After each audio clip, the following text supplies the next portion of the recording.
함께 읽은 시편 146편과 147편에 있는 이 말씀을 통해서 하나님께서 주시는 은혜를 우리가 함께 나누기를 원합니다. 먼저 우리 시편 146편 말씀을 잠깐 살펴보도록 하겠습니다. 여러분 거기 시편 146편부터는 다윗의 시가 이제 끝이 났죠. 마지막에 기록된 다윗의 시가 끝이 나고 이제 5편만 남게 됩니다. 이 146편부터 150편까지 이 5편의 시는 할렐루야로 시작을 해서 할렐루야로 끝이 나기 때문에 이걸 할렐루야 시라고 이야기합니다. 그래서 할렐루야 시 5편이 남아있게 되는 겁니다. 그리고 오늘 특별히 146편의 이 시편은 그 70인역이라는 번역본에 보면 제목에 다른 이름이 좀 기록되어 있어요. 학개 스가랴 선지자의 시라고 기록되어 있습니다. 그래서 이제 이 70인역으로 번역할 때 이 시편 146편은 학개와 스가랴 선지자가 기록했다라고 깨달았다는 것이죠. 그런 자료들을 통해서 기록을 한 것입니다. 그렇다면 이 시편 146편은 바벨론 포로기 이후에 기록된 시라고 할 수 있습니다. 왜냐하면 이 학개 스가랴 선지자가 바벨론 포로 이후에 이 성전을 건축할 때, 포로에서 돌아온 사람들이 성전을 건축할 때 성전 건축이 중단되게 됩니다. 그때 하나님의 뜻은 이 성전을 건축하는 것이라고 외쳤던 선지자가 바로 이 학개 스가랴 선지자입니다. 그래서 바벨론 포로 이후에 이 시편이 기록된 것이라면 나라가 망하는 그런 큰 고통을 경험하고 난 뒤에 기록한 시라는 것을 의미하는 것입니다. 여러분, 이스라엘 백성들은 하나님과 언약한 백성들인데 이 하나님 말씀을 어기고 불순종함으로 징계를 받아가지고 결국 바벨로니안 나라의 포로에 잡혀가게 됩니다. 그래서 이 바벨론 포로의 70년 기간은 징계의 기간이었습니다. 그러므로 이 이스라엘 백성들에게 이 바벨론의 70년간 이 포로 생활이라는 것은 그들의 죄를 깨닫고 철저히 회개하고 또 다시 하나님 말씀을 배워서 하나님의 마음을 깨닫고 돌아오는 훈련받은 기간이라고 할 수 있는 것입니다. 그래서 오늘 146편을 시를 이렇게 읽어보시면 이 시편 기자가 그 상황을 가지고 기록한 거예요. 철저하게 이런 세상의 왕들이나 사람을 의지하는 것이 아니라 우리를 도우시고 우리의 삶을 주관하시는 그 하나님만 의지해야 된다 하는 그런 시를 기록하게 되는 것입니다. 그래서 이 시편 146편의 주제라는 것은 사람을 의지하는 것이 아니라는 거예요. 하나님을 의지하라는 것이 주제입니다. 그래서 시편 146편은 그 인생의 실패를 경험했던 이 믿음의 선조들이 후손들에게 남겨놓은 교훈의 시라고 생각하시면 됩니다. 그래서 여러분은 먼저 1절, 2절 한번 보십시오. 1절부터 2절까지 보시면 내 영혼이, 여러분의 영혼이 하나님을 찬양해라 그렇게 노래를 하게 됩니다. 그래서 할렐루야가 제일 먼저 나오죠. 할렐루야. 할렐루야란 말이 하나님을 힘있게 찬송해라 이런 의미예요. 하나님을 찬송해라. 그리고 내 영혼아 여호와를 또 찬송해라. 나의 생전에 여호와를 또 찬송하며 나의 평생에 또 내 하나님을 찬송할지로다. 지금 찬송이 계속 강조가 되고 있는 거예요. 여러분, 히브리어는 이 이스라엘 사람이 사용했던 이 히브리어는 그 단어 속에 단어 자체에 의미가 담겨져 있는데요. 여기 단순해 보이는 1절, 2절이지만 이 단어 속에 한국말로는 느끼지 못하는 그런 의미들이 담겨져 있습니다. 그래서 할렐루야란 이 말 자체가 강조형으로 돼 있어요. PL형이라 그래가지고 이 히브리어의 동사에는요 여러 가지 형태가 있습니다. 일반형이 있고 수동태가 있고 강조형이 있고 죄기형이 있고 여러 가지 형태가 있거든요. 그 중에 이 할렐루야라는 이 단어는 강조형으로 되어 있습니다. 제가 할렐루야라는 단어를 또 보여드릴게요. 이게 하랄이라는 이 동사에다가 야라는 하나님의 이름이 붙어져 있거든요. 그래서 하랄이란 말에 할렐루로 변형된 것은 강조형, 힘있게 찬송해야 되는데 하나님을 그렇게 찬송해라 이런 뜻이에요. 그래서 힘있게 진짜로 강하게 이렇게 하나님을 높여라, 자랑해라, 찬양해라, 이런 의미가 담겨져 있는 것입니다. 이 할렐루야라는 말 자체에 그런 의미가 있는 거예요.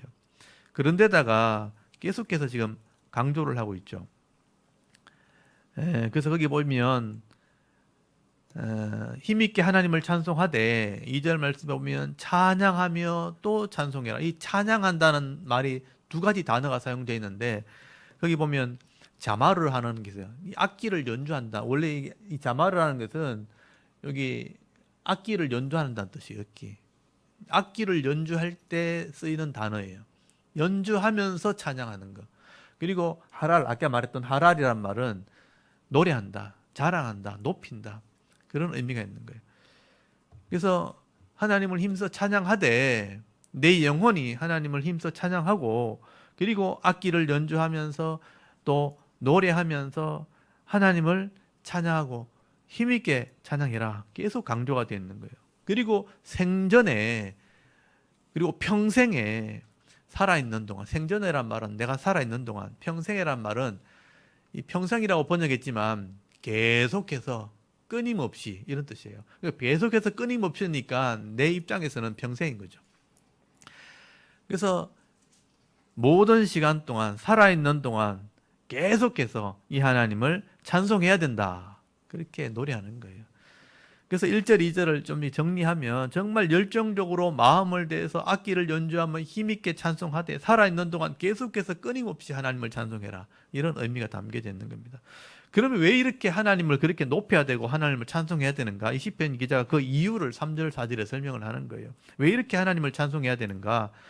눈에 보이는 사람은 찬송의 대상이 아닙니다. 여러분, 눈에 보이는 힘 있는 사람들은 자랑거리가 아니고 높임의 대상도 아니고 믿음의 대상도 아니에요.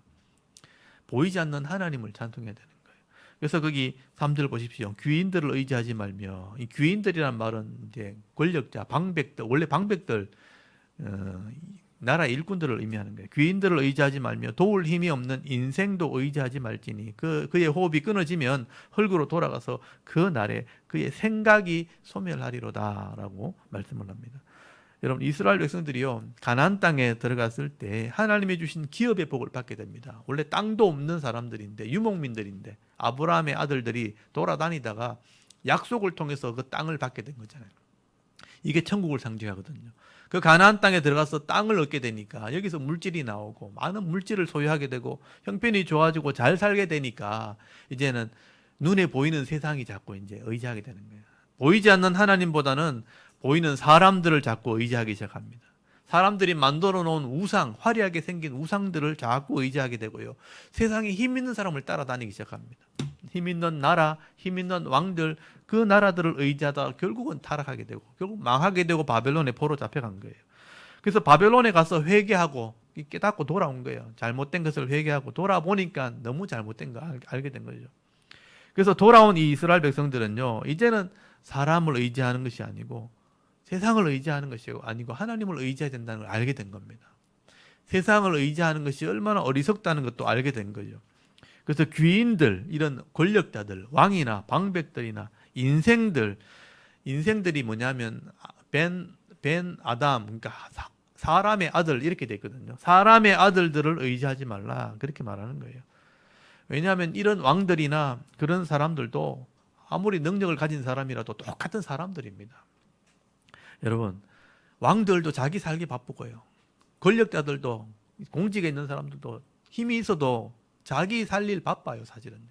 자기 인생 살기 바쁘는 거예요. 겉으로 볼 때는 힘이 있어 보이고 모든 것을 잘해 보이고 강해 보이지만 우리하고 똑같은 사람이고요. 똑같이 어려움을 겪고 살아가는 사람. 호흡이 딱 끊어지면 똑같이 흙으로 돌아갈 그런 인생이에요. 그러니까 내가 힘이 없다고 그런 사람을 의지할 이유가 없다는 거예요.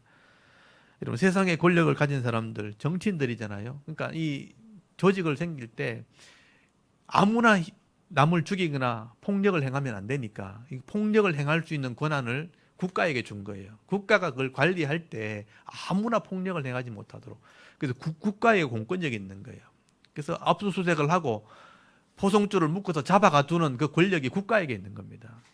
근데 그 국가의 권력을 가진 이런 정치인들이요, 강해 보이잖아요. 근데 사실 아무것도 아니라는 거예요.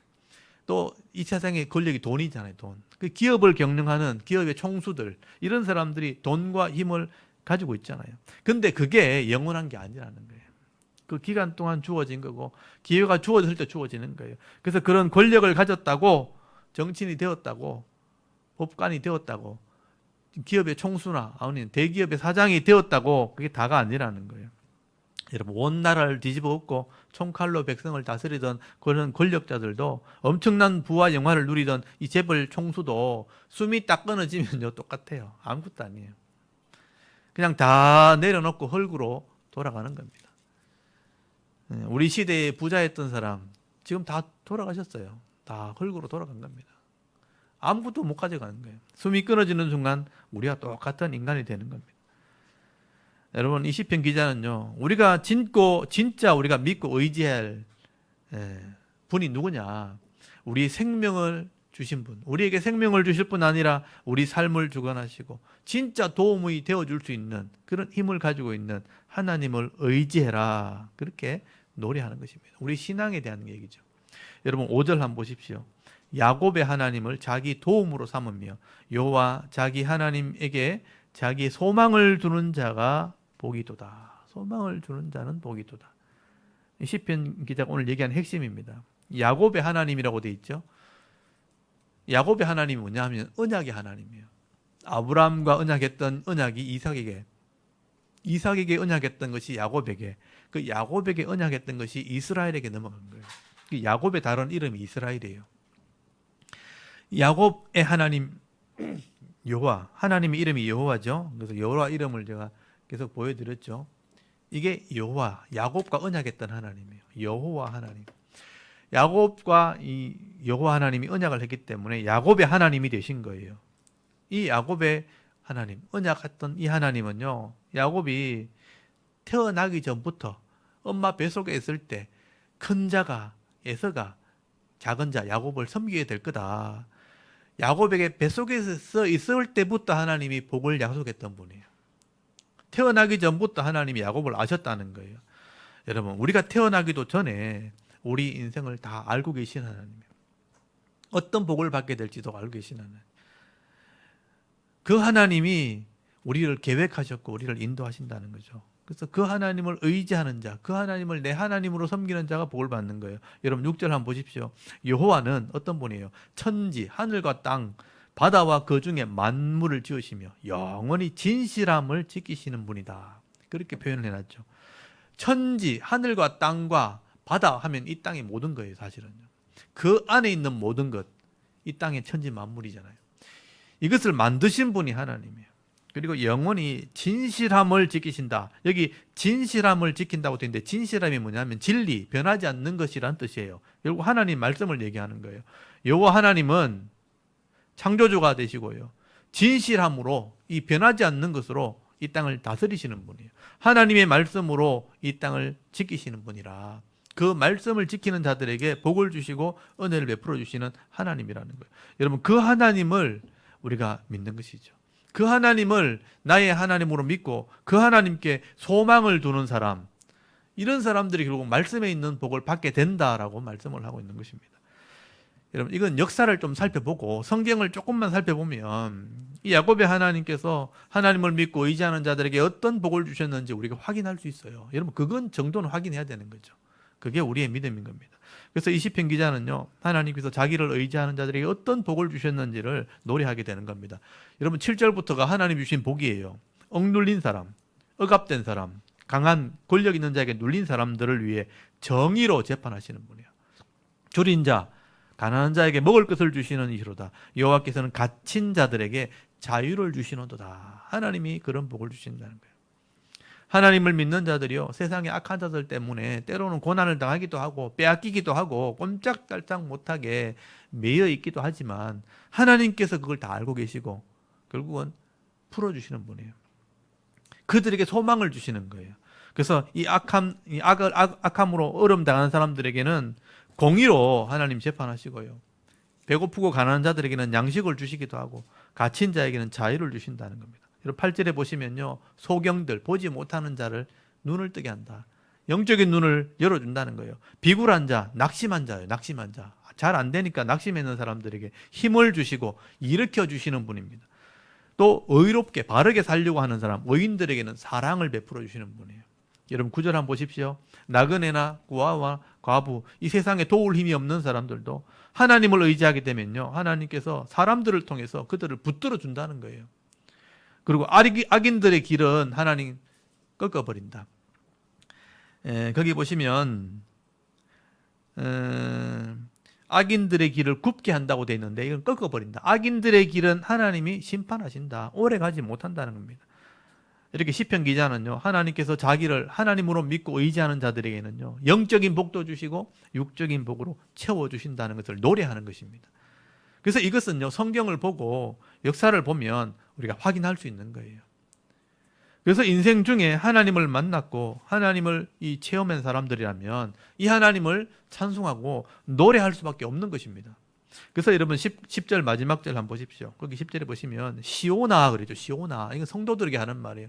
시오나 여호와는 영원히 다스리시고 네 하나님은 대대로 통치하시리로다. 이걸 믿으라는 거죠. 그래서 할렐루야 하는 거죠. 하나님을 힘써 노래해라. 그렇게 노래하는 겁니다. 이 말씀은 저와 여러분에게 주시는 말씀이죠. 여러분 구약에서 이 시온은 예루살렘을 의미하는 겁니다. 하나님 백성들이 예배하는 곳이죠. 그래서 이 시온은 신약에서는 교회와 성도를 상징하는 거예요. 시오나 하는 것은 성도들아 하는 것 똑같은 거예요. 그래서 이 땅에 있는 하나님을 예배하는 모든 자들은 영원히 하나님이 다스리시고 대대로 우리를 통치하신다는 것을 알기 때문에 그 하나님의 다스림을 받을 때 복을 받게 되는 것입니다. 그래서 이 땅에 있는 성도들은요, 할렐루야 해야 되는 거죠. 힘써 여호와를 찬송하고 높여드려야 되는 것입니다. 그게 우리가 해야 될 일이죠. 이 하나님의 다스림과 통치를 믿는 자들은 할렐루야, 힘써 여호와를 찬송해야 된다. 이게 오늘 시편 146편의 결론인 것입니다. 여러분 이 말씀을 잘 기억하십시오. 이 말씀을 잘 기억하시면서 하나님이 우리를 찬송하기를 원하신다. 하나님 자신을 높이기를 원하신다는 것을 기억해야 되는 거죠. 그래서 오늘 시편 146편을 이렇게 묵상하시면서 우리가 이 땅에 사는 동안에 세상의 왕들이나 권력자들이나 이런 인생을 의지하기보다는 우리의 삶을 주관하시는 그 하나님을 나의 하나님으로 믿고 또 섬김으로 영육 간의 복을 받아 누리면서 일평생 살아있는 동안 다양한 방법으로 하나님을 찬송하며 살아갈 수 있는 그런 믿음 있는 성도들이 다 되실 수 있기를 바랍니다.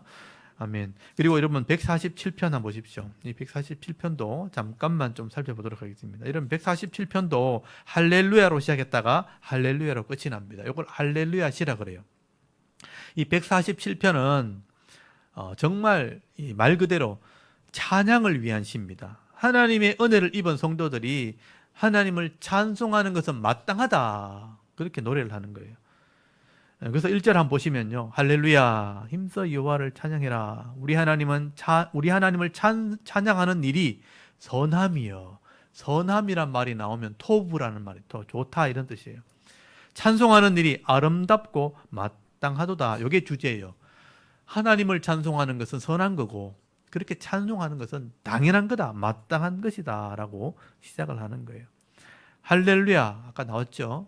힘써 여호와를 찬송해라. 강조형입니다. 왜냐하면 찬양하는 일이 선하기 때문이고 찬송하는 일이 아름답고 마땅하기 때문이라. 이 시편 기자가 이 시를 이제 시작하면서 하나님을 찬양하는 것은 선하고 하나님을 찬양하는 것은 마땅하다고 하는 이유가 뭐냐? 이유가 뭐냐면 이스라엘 백성들을 회복시키신 분이 하나님이라는 거예요. 그래서 이 시편 147편도 시를 내용을 읽어보시면요. 하나님이 이스라엘이 망했지만 회복시켜 주셨고 다시 세우셨고 다시 은혜를 베풀었다. 다시 회복의 기회를 주셨다 하는 것을 노래하게 되는 거예요. 그래서 이 시편 147편의 배경도 사실은 바벨론 포로 이후에 기록된 겁니다. 그래서 학자들은 이 시편 147편을 에스라나 느헤미야 시대에 이 시를 기록했다라고 그렇게 해석을 합니다.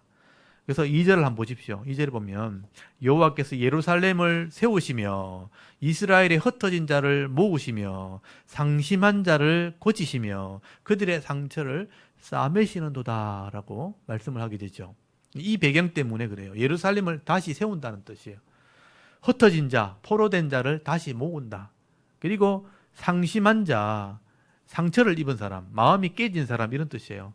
이런 상태를 고쳐주시고 싸매주시는 분이라. 그러니까 바벨론 70년 동안의 이 포로 생활을 끝냈을 때 이 나라를 회복시켜 주신 그 하나님을 찬송하는 것입니다. 그래서 여러분, 이 시편 기자는요, 이런 하나님의 은혜, 이런 하나님의 사랑과 그 능력을 찬송하게 되는 겁니다. 그래서 4절을 한번 보십시오. 그가 별들의 수효를 세시고 그것들을 다 이름으로 부르시는도다. 우리 주는 위대하시며 능력이 많으시며 그의 지혜가 무궁하시도다. 이렇게 노래하죠. 이게 하나님에 대한 노래입니다. 여기 별들의 수요를 세시고라고 이렇게 지나가는 말로 했지만 사실은 이게 엄청난 말이거든요. 사실은요. 여러분, 별들은 우리 지금은 별이 잘 안 보이잖아요. 예, 우리 어릴 때는 별들이 잘 보였는데 날이 이렇게 이 도시가 밝아지는 바람에 별들이 안 보이게 된 거예요. 시골이나 산 깊은 곳에나 이런 밤에 어두운 데 가면 별들이 보입니다. 지금도. 근데 그 별들을 숫자를 제가 저는 이제 어릴 때 우리 집이 이렇게 가게를 했었고 앞에 평상이 있었거든요. 그 평상에 이제 밤에 이래 누워서 하늘을 쳐다보면 진짜 빽빽하게 별들이 보였다고요. 제 집이 앞산 바로 밑에 있었기 때문에. 그 별들을 보면서 진짜 북극성도 찾고 가시오페아도 찾고 막 이랬단 말이에요. 옛날에는 별들을 막 눈에 보였기 때문에. 그 별들을 바라보면서 별들 너머에 뭐가 있는가 막 상상도 하고 막 이랬다고요. 그 별들의 숫자를 세어야 되는데 숫자를 셀 수 없을 만큼 많은 거예요. 여러분, 별들의 숫자가 몇 개인지 아십니까? 학자들이 연구한 이 자료에 의하면 나중에 인터넷에 별들의 숫자를 한번 찾아보십시오. 별들이 몇 개쯤 될 것 같아요? 관심을 가져본 분이 계십니까? 너무 멀리 있어서 관심이 별로 안 가시죠. 저도 인터넷을 찾아봤어요. 제가 셀 수 없으니까. 별들의 숫자를 세어봤는데 이만큼 된대요. 이만큼 된다는데 이게 어떻게 해서 이만큼 되는지를 상상을 할 수 없을 정도로 많아요. 읽을 줄도 모르죠. 이거를. 한번 읽어보십시오. 여러분, 지금 한번 읽어보십시오. 저도 지금 천문학에 요즘에 관심이 있어가지고 그래서 이제 망원경을 가지고 별들을 보고 막 이렇게 합니다. 근데 인간이 눈으로 볼 수 있는 게 한계가 있고 그래서 망원경을 쓰게 되면 이 땅에서 망원경을 볼 수 있는 게 한 6천 개 정도 된다 그래요. 별들을 살펴보면. 그러니까 이렇게 사각형 이렇게 만들어서 숫자를 세 가지고 이렇게 짐작해서 이제 센다 그래요. 세는데 눈으로 볼 수 있는 게 6천 개고요. 이렇게 눈으로 보는 게 한계가 있잖아요. 여기서 아무리 큰 망원경을 해도 한계가 있으니까 우주의 망원경을 띄워요. 허블 망원경이라고 해요. 허블이나 또 제임스 웹이라는 최근에 이제 망원경을 올렸거든요.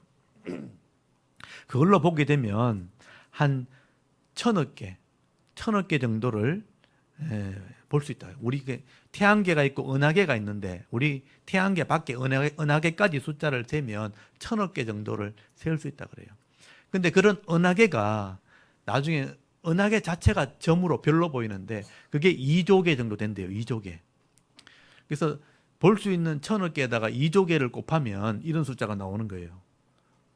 이거 숫자 어떻게 읽겠어요? 2천억 조라 그래요. 이걸 2천억 조라 그러는데 그러니까 숫자 단위를 아십니까?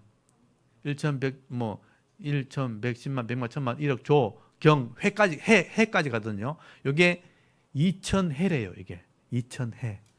2,000해만큼 된다는데 이걸 제가 다른 말로 하면 셀 수 없을 정도로 많다는 뜻이에요. 이걸 넘어서면 못 세요. 근데 이게 짐작으로 만든 숫자고 짐작인 숫자고 그 뒤에 또 뭐가 있는지 몰라요. 더 이상 안 보이니까. 근데 더 많다면 진짜 셀 수 없는 무한대인 거예요. 무한대. 이게 우주라는 별들의 숫자라는 거예요. 근데 놀랍게도 시편 기자가 그렇게 얘기하잖아요. 이런 셀 수 없는 이 별들, 우주 밖에 있는 이 별들이 사실 행성이다. 행성이기 때문에 지구처럼 이 행성인데 멀리 있으니까 빛으로 보이는 거예요. 이런 행성들의 이름을 다 알고 계신다는 거예요. 하나님이. 이 우주를 만드신 분이니까. 이 우주를 창조하신 분이고 2,000해만큼 되는 그런 행성의 이름을 하나님이 다 알고 계신다. 그런데 여러분, 이 하나님께서 이런 우주를 다 만드시고 이런 우주를 다스리신다는 관점에서 볼 때 지구라는 것은 한 점인 거예요. 이 한 점이 다 이게 그냥 한 점이 아니고 이게 은하계란 말이에요. 이 은하계 안에 10억 개나 되는 별이 안에, 이 점이라는 거 안에 10억 개라는 별이 들어있는 거예요. 멀리서 보여서 안 보일 뿐이죠. 이런 관점에서 볼 때 지구는 한 점밖에 안 되죠. 그 지구 안에 일어나는 그 모든 일들을 하나님이 모르실 리가 없죠. 왜냐하면 이 우주를 다 아시는 하나님이라면 점밖에 안 되는 지구 안에 뭐가 일어나는지 왜 모르시겠어요? 이 하나님의 넓이를 좀 짐작해 보시라고 제가 말씀드리는 거예요. 우리가 볼 땐 지구가 엄청 복잡해 보이지만 하나님 볼 때는, 우주적인 관점에서 볼 때는 지구는 그냥 점이 한 점이에요. 점. 한 점 안에서 일어나는 일을 하나님이 모르실 리가 없다는 거예요. 그래서 하나님께서 이 백성이 어떤 고난을 당하는지 절대 잊지 않으시고 다 알고 계신다는 거예요. 한 사람 한 사람의 우리의 이름을 기억하시지 못할 리가 없다는 것이죠. 다 알고 계신다는 거죠. 그래서 그런 하나님을 생각할 때 하나님이 크다는 거죠. 그래서 가돌이란 말, 하나님 위대하시다는 말로 번역을 했지만 너무 크다. 하나님이 너무 크고 그 능력이 한이 없으시고 그 지혜라는 것은 우리가 가늠할 수 없다. 그 무궁한 분이다라고 노래할 수밖에 없는 것입니다. 그래서 여러분 거기 5절 보십시오. 우리 주는, 우리가 믿는 이 하나님은 위대하시고 크시고 그 능력이 많으시고 그 지혜가 헤아리지 못한다. 무궁하다. 헤아릴 수 없다. 너무 커서 우리가 헤아릴 수 없다. 무궁하신 분이다라고 노래할 수밖에 없다는 것입니다. 그래서 6절 말씀에 보시면요, 하나님께서 아무에게나 이런 은혜와 복을 주시는가? 그렇지 않다. 회개하는 자들에게. 여러분 보십시오. 6절에 겸손한 자들이 바로 회개하는 자들이에요. 여호와께서는 겸손한 자들은 붙드시고 악인들은 땅에 엎드리시는도다. 이 겸손한 자들에게, 회개하는 자들에게, 엎드리는 자들에게 하나님 붙들어 주시는 은혜가 있는 거예요. 악인들은 그냥 엎으신다, 심판하신다라고 말하는 것입니다. 그래서 이 세상을 보면서요, 악한 사람들 보면 불쌍히 여기셔야 됩니다. 진짜 잠깐 동안 주님 그 기간 동안 악을 행하는 거예요. 그 기회에 악을 행하는 거죠. 그러니까 하나님이 엎으시고 심판하신다. 그래서 여러분, 이 회복의 은혜를 누리기 원하시는 분들은요, 우리가 말씀 앞에 엎드려야 되는 거예요. 하나님 앞에 엎드리셔야 되는 거예요. 엎드려야 그런 은혜와 복을 받을 수가 있는 것입니다. 그리고 여러분, 두 번째로 이 시편 기자가 찬송하는 게 뭐냐면요, 하나님이 자녀들에게 베풀으시는 그 은혜가 얼마나 크고 놀라운지를 노래하게 되는 거예요. 7절부터 한번 보십시오. 감사함으로 여호와께 노래하며 수금으로 하나님께 찬양을 지어라. 이게도 감사함으로 노래해라. 그 입으로 노래하고, 수금으로는 연주한다, 찬양한다, 이런 뜻이에요. 아까 자마르가 나와요. 자마르. 앞에는 하랄, 뒤에는 자마르 이렇게 돼 있어요. 입으로 내가 노래하고 하나님을 높여드리고, 악기로, 수금으로 하나님을 찬양해라. 하나님의 은혜에 대해서는 감사하고, 입으로 노래하기도 하고, 악기로 여러 가지 도구로 하나님을 연주해라. 웅장하게 하나님을 찬송해라. 왜냐하면 하나님께서 성도들의 베풀어 주시는 이 은혜와 사랑이 너무나 크기 때문에. 그래서 이런 8절부터는요, 하나님이 이 땅에 베풀어 주시는 그 은혜를 자연의 섭리를 가지고 설명을 해요. 이거는 영적인 글들입니다. 한번 보십시오. 8절에 그가 구름으로 하늘을 덮으시며 땅을 위하여 비를 준비하시며 산에 풀이 자라게 하시며 들짐승과 우는 까마귀 새끼에게 먹을 것을 주시는도다 라고 말씀을 합니다.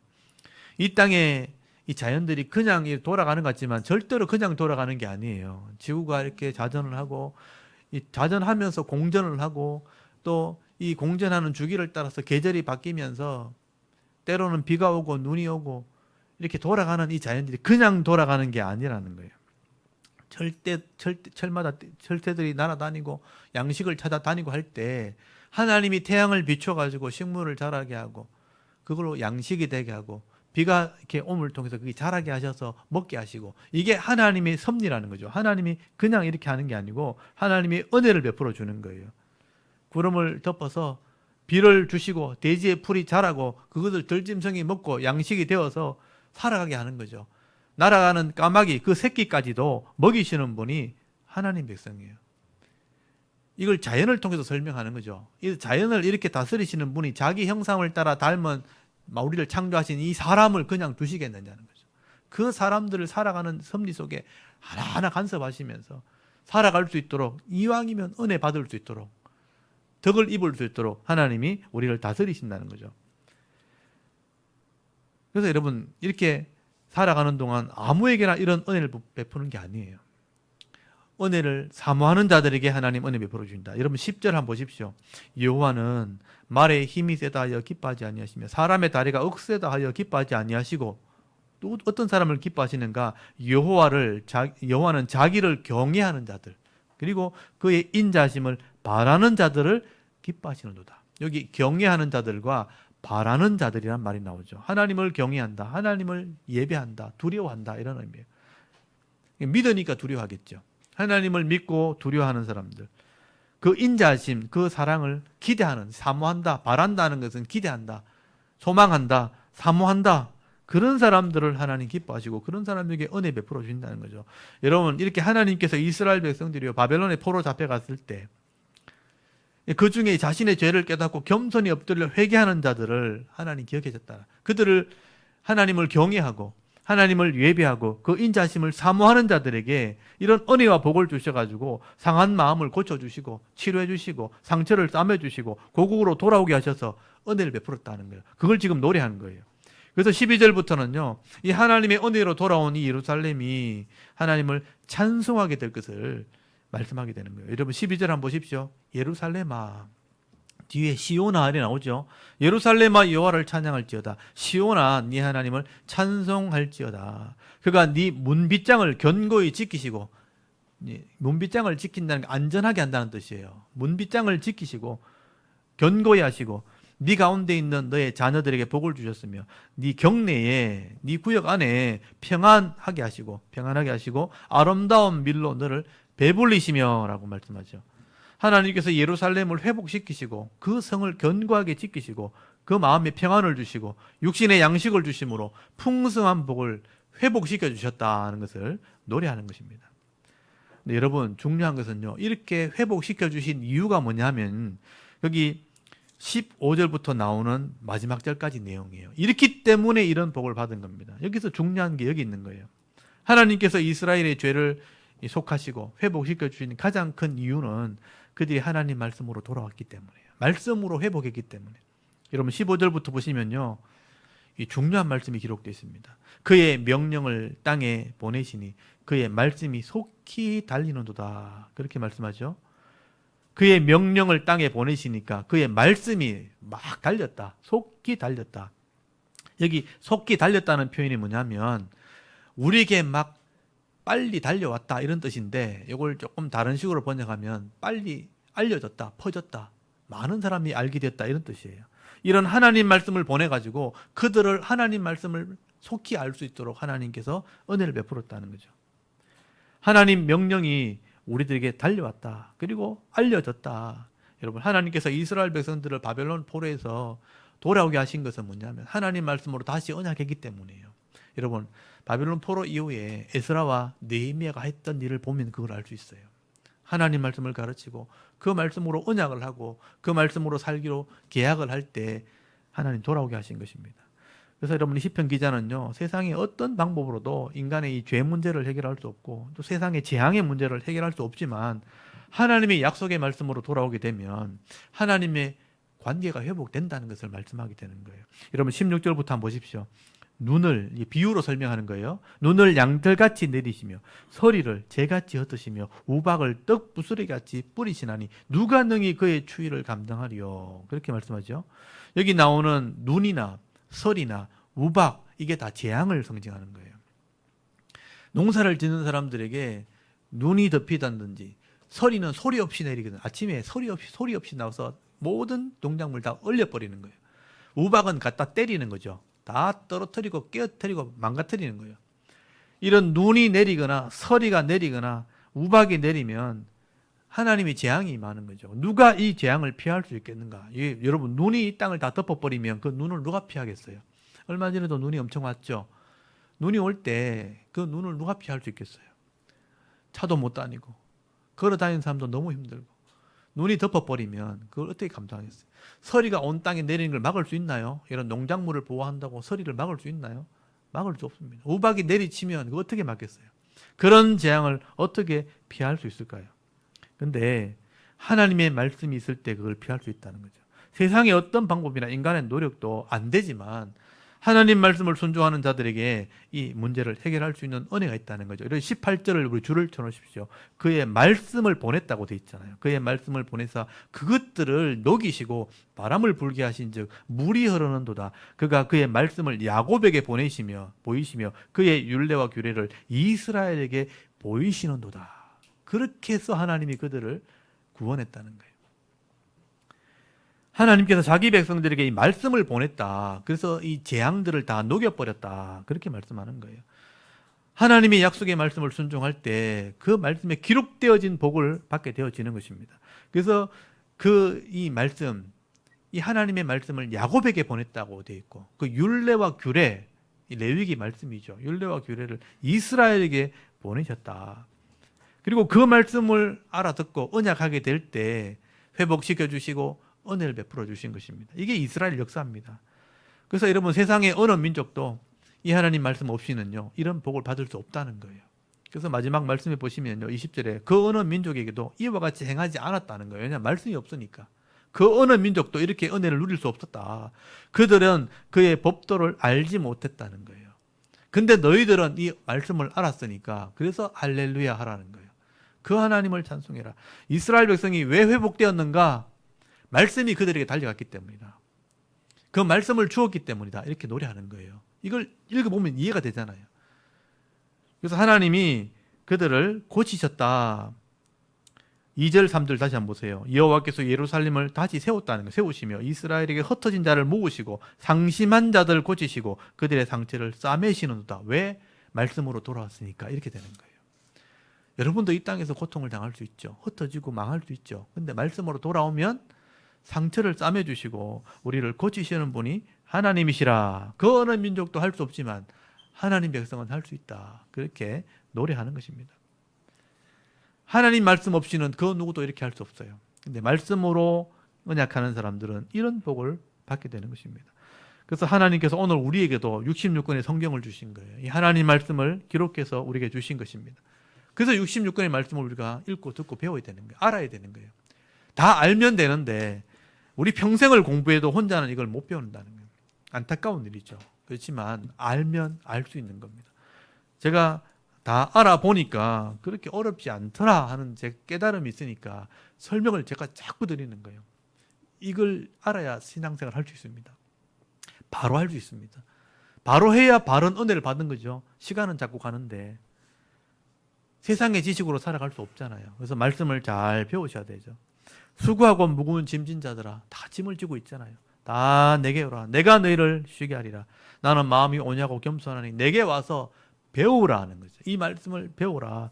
내 멍에는 쉽고 내 짐이 가볍다는 거예요. 세상의 죄의 짐은 너무 무거운데 하나님의 멍에 말씀을 배우는 이 짐은 그렇게 어렵지 않다는 거예요. 이걸 배우는 게 훨씬 지혜로운 겁니다. 그래서 말씀을 잘 배우셔서 인생에 살아가는 비결을 배우시기 바랍니다. 그게 우리의 은혜라는 거죠. 사실 이스라엘 백성들이요 바벨론 포로 잡혀갔을 때 하나님 말씀을 순종하지 못해서 망했기 때문에 하나님이 일꾼을 세우신 거예요. 다니엘 같은 일꾼, 에스겔 같은 일꾼, 막 하늘의 영광을 보여주면서 막 가르친 거예요.